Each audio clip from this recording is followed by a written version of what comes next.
te bandeko na nga nyonso ya monde entier, ba congolais na monde entier. Ngai Mama Pauline Lumumba naza présidente ya RDC Monde na Genève. Na ye liboso na bino lelo na sengi bino bosa adhérer na RDC Monde.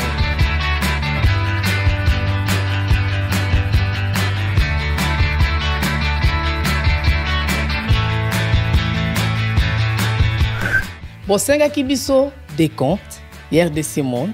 Donc ça qui transparence au bosenga kibiso.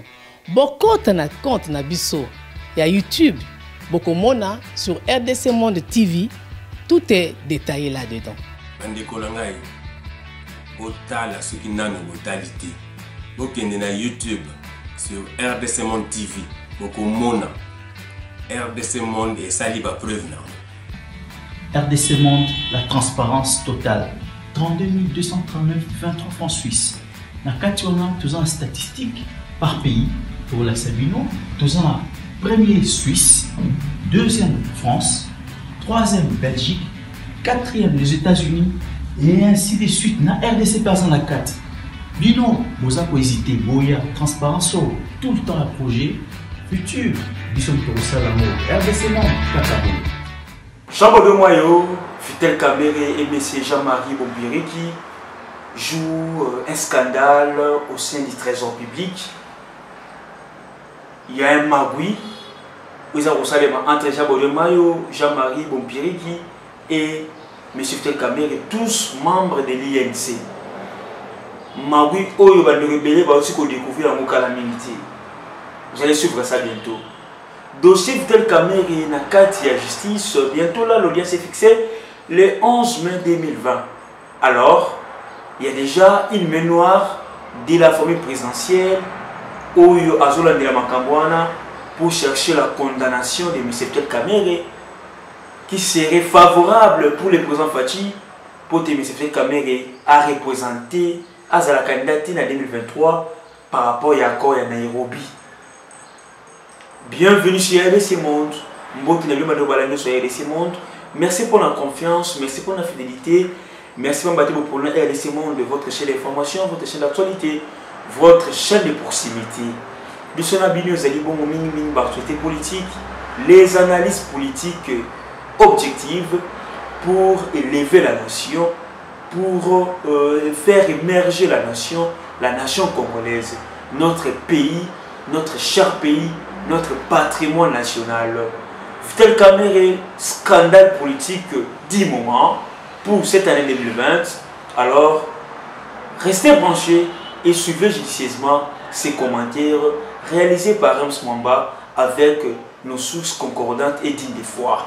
Restez branchés et suivez ce qui se passe réellement parmi les dossiers. Il y a Magouille, Vitel Kamere Zanakati, Nachabole Mayo, M. Jean-Marie Bompiriki, et ensuite dossier, il y a VK toujours pour la condamnation par rapport à ce qui rencontre Madame Rosélie Mombo, cousine du président Félix Tshisekedi Tshilombo, main noire dans ces dossiers de M. Vitel Kamere dans la justice. Restez branchés sur lui.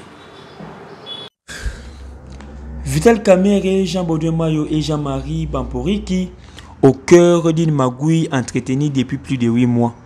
Bamporiki Jean-Marie, actuel directeur du cabinet au ministère du budget et membre de l'INC, perçoit un double salaire dans les comptes du trésor public. En effet, avant d'occuper son poste actuel au ministère du budget, ce dernier était conseiller principal au collège portefeuille au cabinet du président de la République. C'est depuis fin août 2019 qu'il assume les fonctions de directeur du cabinet au ministère du budget.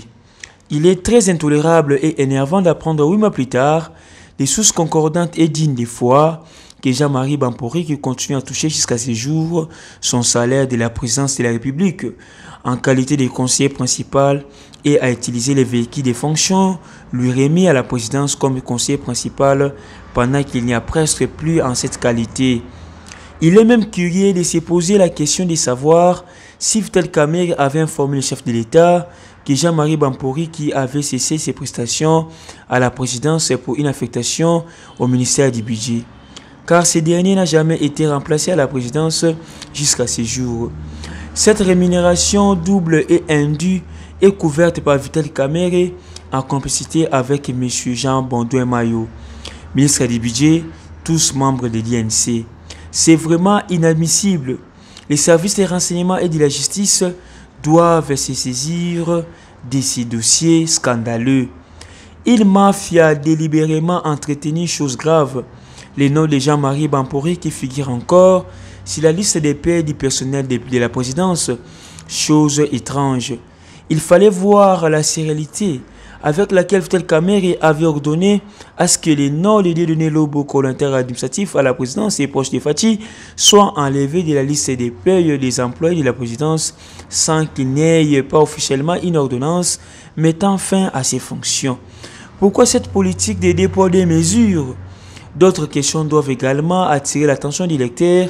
Pourquoi Jean-Marie Bampori, qui avait-il abandonné les postes de conseiller principal à la présidence pour rejoindre le ministère du budget?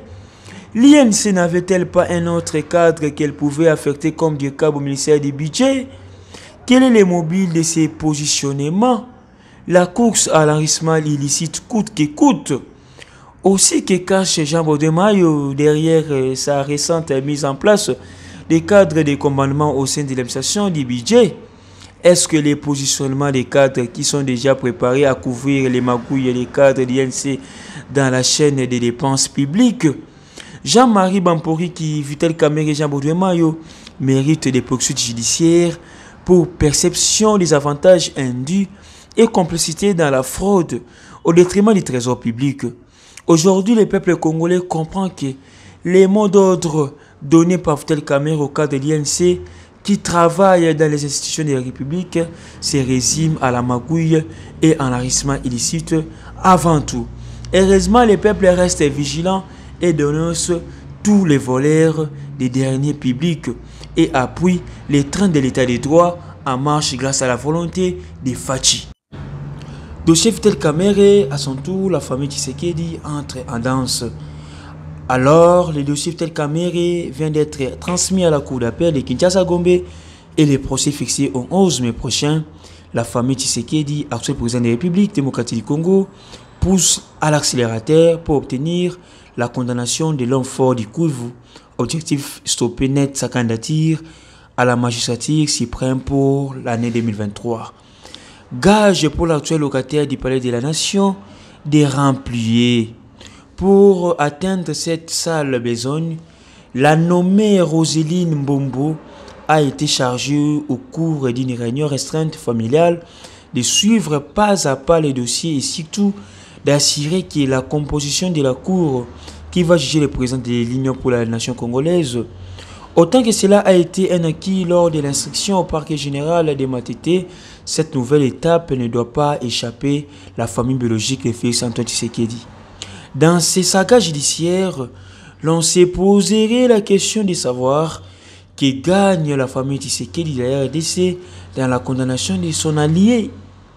Face à cette question, la réponse n'est pas à chercher loin. Selon une source bien introduite à la 10e RI, Pénicia Salimete Kinshasa, la question Vital Kamerhe divise la famille Tshisekedi. D'un côté, Maman Marthe et certains de ses enfants, qui jusqu'ici sont conscients que les pouvoirs de Félix émanent du génie de Vital Kamerhe, se sentent interpellés par l'incarcération de ces derniers. De l'autre côté, un groupe de grilles dont fait partie la Roseline Mbombo veulent à tout prix la tête de Vital Kamerhe. La faute de Vital Kamerhe serait d'avoir refusé de signer plusieurs documents de la famille Tshisekedi, particulièrement ceux-là qui veulent se lancer dans les affaires particulièrement minières au Katanga. Ils ont une ambition, égaler la famille Kabila, le plus lourd possible, rapporte notre source.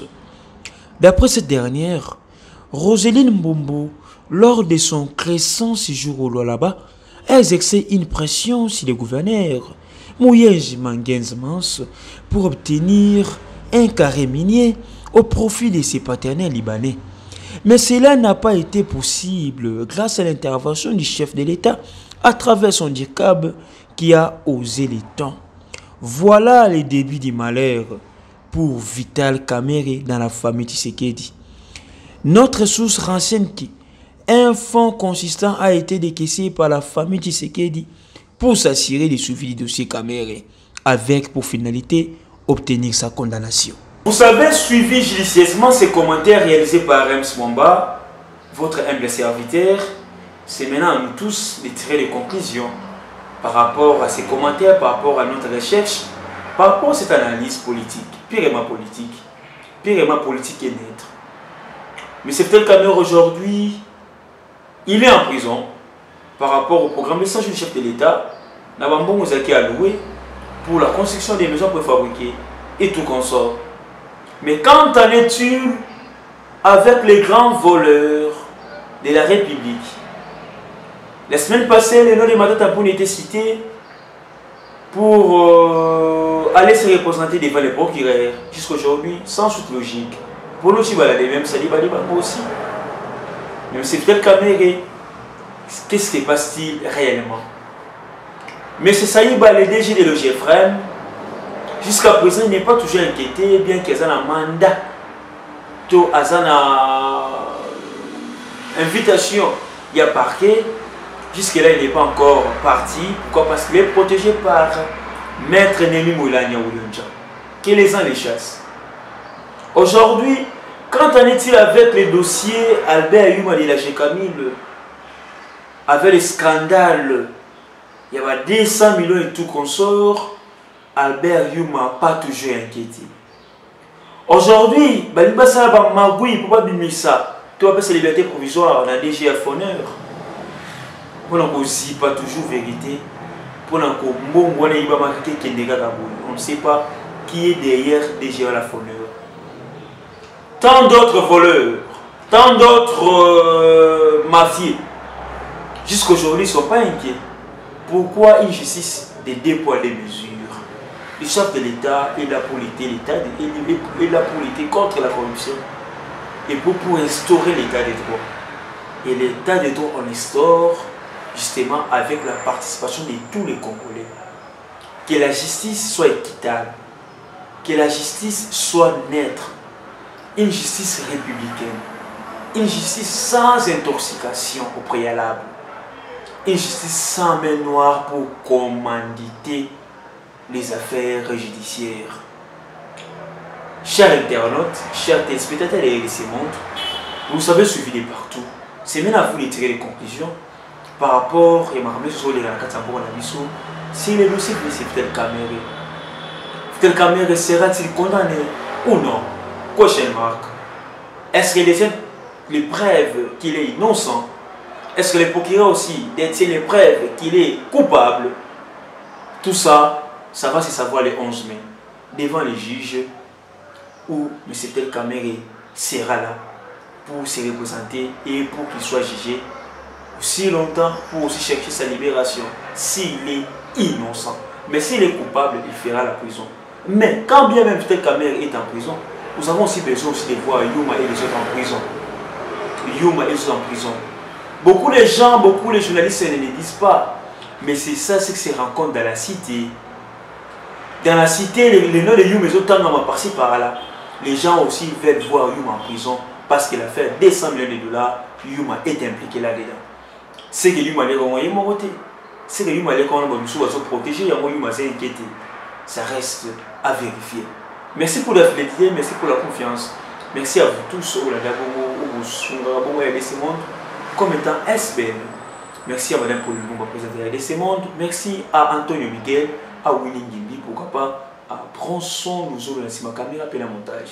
Rems pour la présentation, votre jeune frère, votre fils, votre petit. Je vous dis un grand merci. Netokutani Mbala Yassima, toujours, c'est RDC Monde. Bye, à la prochaine.